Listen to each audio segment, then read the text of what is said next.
जय जगन्नाथ नमस्कार। आसतु नजर पकईवा मयूरभंज जिलार आज टॉप न्यूज अपडेट कौन कौन सब रही किंतु तापूर्व आपण मानक गोटे अनुरोध वीडियोटी को संपूर्ण देखंतु आ जो मैंने प्रथम कर चैनल को आछंती सब्सक्राइब करंतु जाफल प्रत्येक नूतन वीडियो नोटिफिकेशन आपण सर्वप्रथम पाई परिबे।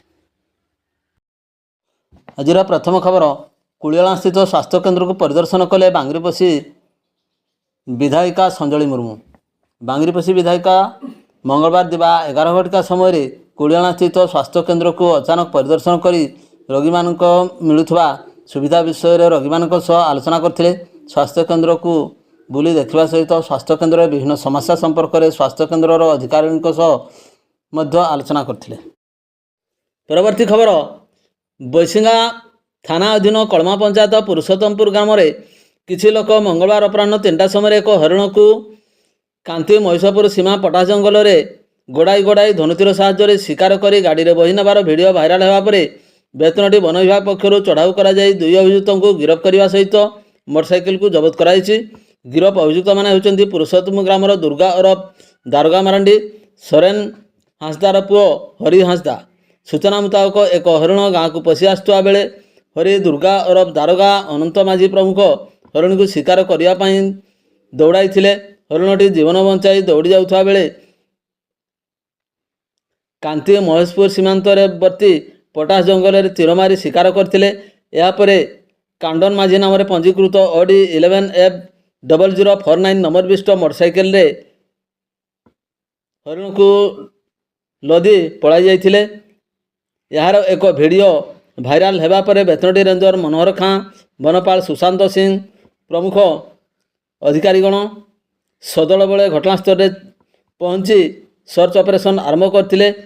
तेबे मृत हरिणी को ठाब करने को वन विभाग उद्यम जारी रखा बेले वीडियो रे धनुतीर धरिथिबा एवं शिकारी पर गाड़ी में बही नेउथबा 2 जन को गिरफ्त करा जायथिला एवं मोटरसाइकिल मध्य जबत कराइथिला। सेपटे मोटरसाइकिल चालक फेरार हो जाइथिबा जानिबा को मिलछि। वन विभाग अधिक तदंत जारी रखछि। परवर्ती खबर पांठ निकट में बाइक दुर्घटना युवक गुरुतर। राति प्राय 8 घटिका समय पांठ निकट में एक बाइक भारसाम्य हराई दुर्घटनाग्रस्त होइबा द्वारा चालक गुरुतर होइथिबा निकट ग्रामवासी सूचना मिली। जयपुर पटू करंजिया सहर अभिमुखा आसुवा युवक जनक दुर्घटनाग्रस्त होगा पर अवस्था गुरुतर थिबा देखि स्थानीय लोक मैंने 108 आंबुलांस जोगे तांकू करंजिया मेडिकल पठाइथिबार सूचना मिली। सेठारे तांको चिकित्सा जारी थिबा बेले युवकंकर परिचय वर्तमान सुधा मिल पारि नहीं। परवर्ती खबर विषपी गुरुतर अवस्था कप्तिपदा उपखंड मुख्य चिकित्सालय भर्ती हेले नाबरा कॉलोनी अंचल माँ और पुओ। सूचनायोग्य जे मयूरभंज जिला अंतर्गत उदलार नाबरा कॉलोनी अंचल आलोक बागड़ांकर स्त्री कौन कारणवश निजे विष पी देइतिबा सहित निज 4 वर्ष 2 मासर शिशुपुत्र को विष पियाई देइछन्ति। दिवा 11 घटिका समय चिकित्सा निमंते गुरुतर अवस्था कप्तिपदा उपखंड मुख्य चिकित्सालय भर्ती करा पर संपूर्ण घटना सामना को आछि। तेबे उभय माँ पुओ गुरुतर थिबा बेले तांकू कप्तिपदा उपखंड मुख्य चिकित्सालय अधिक चिकित्सा करा जाउछि। परवर्ती खबर बड़साई बजार में थिबा दुकान एवं साप्ताहिक हाटरू महसूल आदाय को केन्द्र कर 2 पक्ष मध्य गंडगोल अभियोग पृथक मामला रुजु कला बड़साई पुलिस। एतलाकारिणी कल्पना साहू अभियोग मुताबक पुओ हरिश्चंद्र साहू एवं पुत्रवधू 3 जन को रवींद्र सेठी अश्लील भाषा गाड़ीगुलज और मारपिट धमक चमक देइथिबा बेले रवींद्र सेठी मध्य कल्पना पुओ हरिश्चंद्र नाम गाड़ीगुलज मारपिट धमक चमक नहीं पाल्टा एतला दायर करथिले। उभय पक्षों एतला क्रमे बड़साई पुलिस विभिन्न दफारे 178 एवं 179 नंबर रे 2टी पृथक मामला रुजु करी अधिक तदंत जारी रखछि। परवर्ती खबर अँलातड़ा निकट में निर्माणाधीन पोल निकट में थिबा गातरे पड़ी वृद्ध मृत। झारपोखरिया थाना अधीन अँलातड़ा निकट में एक निर्माणाधीन पोल पाई खोला जाइथिबा एक गातरे पड़ी जड़े वृद्धंकर मृत्यु घटी। मंगलवार दिवा 3 घटिका समय जड़े वृद्ध पोल तले मुकुला पड़िथिबा एक गातरे पड़ जाई मृत्युवरण करिसेंति। घटनास्थल में झारपोखरिया पुलिस पहुंची मृतदेह को उद्धार करी अधिक तदंत जारी रखछि। परवर्ती खबर ब्राह्मण बस गाँ निकट में बाइक दुर्घटना जड़े महिला गुरुतर। अपराह्न 2टा समय ब्राह्मण बस गाँ निकट में बाइक आरोही भारसाम्य हराई दुर्घटनाग्रस्त होता। यापर स्थानीय लोक मैंने ବାଇକ୍ରେ ବସିଥିବା ମହିଳା ଜନକାଳନ୍ଦୀକୁ ଆମ୍ବୁଲାନ୍ସ ଯୋଗେ ରାଇରଙ୍ଗପୁର ଡାକ୍ତରଖାନାରେ ଭର୍ତ୍ତି କରାଇଥିଲେ। ଉକ୍ତ ମହିଳା ଡାକ୍ତରଖାନାରେ ଚିକିତ୍ସିତ ହେଉଥିବା ସୂଚନା ମିଳିଛି। ପରବର୍ତ୍ତୀ ଖବର, ଜୟପୁର ନିର୍ବାଚନ ମଣ୍ଡଳର କୁସୁମୀ ବ୍ଲକର ବିଭିନ୍ନ ସ୍ଥାନରେ ଉଦ୍ୟାନ କୃଷି ବିଭାଗ ପକ୍ଷରୁ ଅଦା ଚାଷ ପାଇଁ ଚାଷୀଙ୍କୁ ସହାୟତା।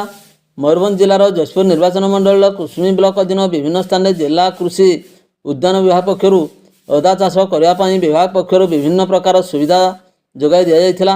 ମଙ୍ଗଳବାର ଦିବା 12 ଘଟିକା ସମୟରେ ଉଦ୍ୟାନ କୃଷି ବିଭାଗର ଅଧିକାରୀମାନେ ସ୍ଥିତି ଅନୁଧ୍ୟାନ କରିବା ସହିତ ଚାଷୀଙ୍କୁ ଅଦା ଚାଷ କରିବା ପାଇଁ ଉତ୍ସାହିତ କରିଥିଲେ। ପରବର୍ତ୍ତୀ ଖବର, ବିଭିନ୍ନ ସ୍ଥାନରେ ଅବକାରୀ ଚଢ଼ାଉ, 2 ଜଣ ଗିରଫ, ବିପୁଳ ପରିମାଣରେ ମହୁଲପତ୍ର ନଷ୍ଟ। ମରଡ଼ା ବ୍ଲକର ବିଭିନ୍ନ ସ୍ଥାନରେ ମଙ୍ଗଳବାର ଅପରାହ୍ନ 3ଟା ସମୟରେ ଅବକାରୀ ବିଭାଗର ଚଢ଼ାଉ କରି ବିପୁଳ ପରିମାଣରେ ମହୁଲପତ୍ର ନଷ୍ଟ କରିବା ସହିତ 2 ଜଣଙ୍କୁ ଗିରଫ କରିଛି। ମରଡ଼ା ଅବକାରୀ ବ୍ରଜମୋହନ ମଲ୍ଲିକଙ୍କ ସୂଚନା ମୁତାବକ ସଦର ରେଞ୍ଜ ଇନ୍ସପେକ୍ଟର ସ୍ୱପ୍ନାରାଣୀ ସାହୁ, ଜିଲ୍ଲା ମୋବାଇଲ ୟୁନିଟ୍ ଅଧିକାରୀ ଶ୍ରୀଧର ମହାନ୍ତି, ମରଡ଼ା ଅଧିକାରୀ ଏବଂ କର୍ମଚାରୀ ବେତନଟି ଅବକାରୀ ବିଭାଗର ଏପିଆର୍ ଫୋର୍ସ ଓ ମାଜିଷ୍ଟ୍ରେଟ୍ ମିଳିତ ଭାବେ ମରଡ଼ା ବ୍ଲକରେ ଭାଲିଆଡିହା ପଞ୍ଚାୟତର ବନ୍ଧ ସାହିରେ ବେଆଇନ ଭାବେ ଚାଲିଥିବା 2ଟି ଦେଶୀ ମଦ ଭାଟି ଉପରେ ଚଢ଼ାଉ କରି 300 ଏବଂ 200 ଲିଟର ଦେଶୀ ମଦ ଜବତ କରାଯିବା ସହିତ 2500 ଏବଂ 1500 ଲିଟର ମହୁଲପତ୍ର ନଷ୍ଟ କରାଯାଇଛି। ଏଥିସହିତ 2 ଜଣଙ୍କୁ ଗିରଫ କରି କୋର୍ଟ ଚାଲାଣ ମଧ୍ୟ କରାଯାଇଛି। ପରବର୍ତ୍ତୀ ଖବର, ରାଇରଙ୍ଗପୁର ଉପଜିଲ୍ଲାପାଳଙ୍କ ସଭାଗୃହରେ ରଥଯାତ୍ରା ପାଇଁ ପ୍ରସ୍ତୁତି ବୈଠକ ଅନୁଷ୍ଠିତ। ଅପରାହ୍ନ 2ଟା ସମୟରେ ରାଇରଙ୍ଗପୁର ଉପଜିଲ୍ଲାପାଳଙ୍କ କାର୍ଯ୍ୟାଳୟସ୍ଥିତ ସମ୍ମିଳନୀ କକ୍ଷଠାରେ ବାମନଘାଟି ଉପଜିଲ୍ଲାପାଳ ତଥା ଜଗନ୍ନାଥ ମନ୍ଦିର ପରିଚାଳନା କମିଟିର ସଭାପତି ସରୋଜ କୁମାର ଦାସଙ୍କ ଅଧ୍ୟକ୍ଷତାରେ ରଥଯାତ୍ରା କମିଟିର ପ୍ରସ୍ତୁତି ବୈଠକ ଅନୁଷ୍ଠିତ ହୋଇଯାଇଛି। ଉକ୍ତ ବୈଠକରେ ରାଇରଙ୍ଗପୁର ବିଧାୟକ ଜଳେନ ନାୟକ, ଉପଖଣ୍ଡ ଆରକ୍ଷୀ ଅଧିକାରୀ ଓ ରାଇରଙ୍ଗପୁର ପୌରପାଳିକା ଅଧ୍ୟକ୍ଷା ଯୋଗ ଦେଇଥିଲେ ଏବଂ ଆଗାମୀ ରଥଯାତ୍ରା ପରିଚାଳନା ସମ୍ପର୍କରେ ଆଲୋଚନା କରାଯାଇଥିଲା।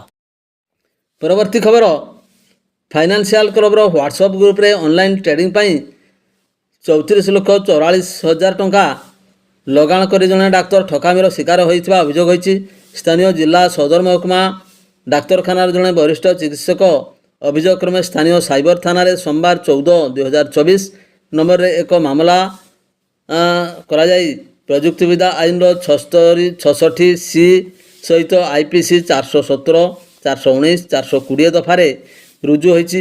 ଅଭିଯୋଗ ଅନୁଯାୟୀ ହ୍ୱାଟ୍ସଆପ୍ ଗ୍ରୁପରେ କାଇଲାଇଲ୍ group India security financial club ନାମକ ବ୍ୟବସାୟୀ ଲଗାଣ ସଂସ୍ଥା ଗତ ମଇ ମାସ 3 ତାରିଖରୁ ଜୁନ 7 ତାରିଖ ମଧ୍ୟରେ ବିଭିନ୍ନ ବ୍ୟାଙ୍କ ଆକାଉଣ୍ଟରେ 9ଟି ପର୍ଯ୍ୟାୟରେ 34,44,000 ଟଙ୍କା ଅଭିଯୋଗକାରୀ ଚିକିତ୍ସକ ନିଜ ବ୍ୟାଙ୍କ ଆକାଉଣ୍ଟରୁ ଅନଲାଇନରେ ନିବେଶ କରିଥିଲେ। ଏହି ଅର୍ଥ ଲଗାଣ ବାବଦ ଭିଲାଇ ଟ୍ରାନ୍ସକୋଟ ଲିମିଟେଡ୍ ନାମକ 30,000 ଟଙ୍କା ଲେଖାଏଁ ଥିବା ସେୟାର ଏହିଭଳି ଭାବେ ମୋଟ 41,70,000 ଟଙ୍କା IPO ପରବର୍ତ୍ତୀ 7 ଦିନ ମଧ୍ୟରେ ବିକ୍ରି କରିବା ପାଇଁ ଉଦ୍ଦିଷ୍ଟ ଥିଲା, କିନ୍ତୁ 3 ଦିନ ପରେ ଅର୍ଥାତ୍ ଜୁନ ମାସ 10 ତାରିଖ ଅନଲାଇନର ସମ୍ପୃକ୍ତ ଅର୍ଥ ଲଗାଣୀ ସଂସ୍ଥାର କୌଣସି ତଥ୍ୟ କିମ୍ବା ସମ୍ପୃକ୍ତ ଆକାଉଣ୍ଟର ପରିଚାଳକଙ୍କ ସୂଚନା ଆଉ ଦୃଶ୍ୟମାନ ହୋଇନଥିଲା। ଫଳରେ ଠକାମିର ଶିକାର ହୋଇଥିବା ଡାକ୍ତର ଜଣକ ଜାଣିବାକୁ ପାଇ ଅଭିଯୋଗ କରିଥିଲେ। ପରବର୍ତ୍ତୀ ଖବର, ସ୍ଥାନୀୟ 22 ନମ୍ବର ୱାର୍ଡ ରଘୁନାଥପୁର ଗିରିଶ ଚନ୍ଦ୍ର ଦଳେଇ ସଦର ଥାନା ଅଧୀନ ଦାମୋଦରପୁର ସପ୍ତାହ ହାଟକୁ ପରିବା କିଣିବାକୁ ଯାଇଥିବା ବେଳେ ତାଙ୍କର ବାଇକ୍ Audi 11D 5742 ଚୋରି ହୋଇଯାଇଥିବା ନେଇ ଟାଉନ ଥାନାରେ ଅଭିଯୋଗ କରାଯାଇଛି। ଅଭିଯୋଗ ଅନୁଯାୟୀ ସେ ତାଙ୍କ ବାଇକ୍ର ଚାବି ଲଗାଇ ହାଟକୁ ପରିବା କିଣିବା ପାଇଁ ଯାଇ ଅଧଘଣ୍ଟା ପରେ ଫେରିବା ପରେ ବାଇକ୍ ଚୋରି ହୋଇଯାଇଥିବା ପ୍ରକାଶ। ଏହା ପୂର୍ବରୁ ମଧ୍ୟ ଉକ୍ତ ହାଟରୁ 3 ଥର 4ଟି ବାଇକ୍ ଚୋରି ହୋଇଛି। ପରବର୍ତ୍ତୀ ଖବର, ମୟୂରଭଞ୍ଜ ଜିଲ୍ଲା 49 ନମ୍ବର ଜାତୀୟ ରାଜପଥ ବିଶୋଇ ଥାନା ଅଞ୍ଚଳ ଖଡ଼ମ୍ବେଡ଼ା ନିକଟରୁ ଏକ ସ୍କର୍ପିଓରେ ଚାଲାଣ ହେଉଥିବା ଲକ୍ଷାଧିକ ଟଙ୍କା ମୂଲ୍ୟର ଗଞ୍ଜେଇ ନଗଦ 1,04,000 ଟଙ୍କା ମଙ୍ଗଳବାର ସକାଳେ ବିଶୋଇ ପୋଲିସ ପକ୍ଷରୁ ଚଢ଼ାଉ କରି ଜବତ କରାଯାଇଛି। ଘଟଣାରୁ ପ୍ରକାଶ ଯେ ଜୟପୁର ଆଡ଼ୁ ବାରିପଦା ଅଭିମୁଖେ ଯାଉଥିବା ଏକ ସ୍କର୍ପିଓ Audi 02D 8080ରେ ଗଞ୍ଜେଇ ଚୋରାଚାଲାଣ ହେଉଥିବା ବିଶେଷ ସୂତ୍ରରୁ ଖବର ପାଇ ବିଶୋଇ ପୋଲିସ ଖଡ଼ମ୍ବେଡ଼ା ନିକଟରେ ସ୍କର୍ପିଓ ଉପରେ ଚଢ଼ାଉ କରିଥିଲା।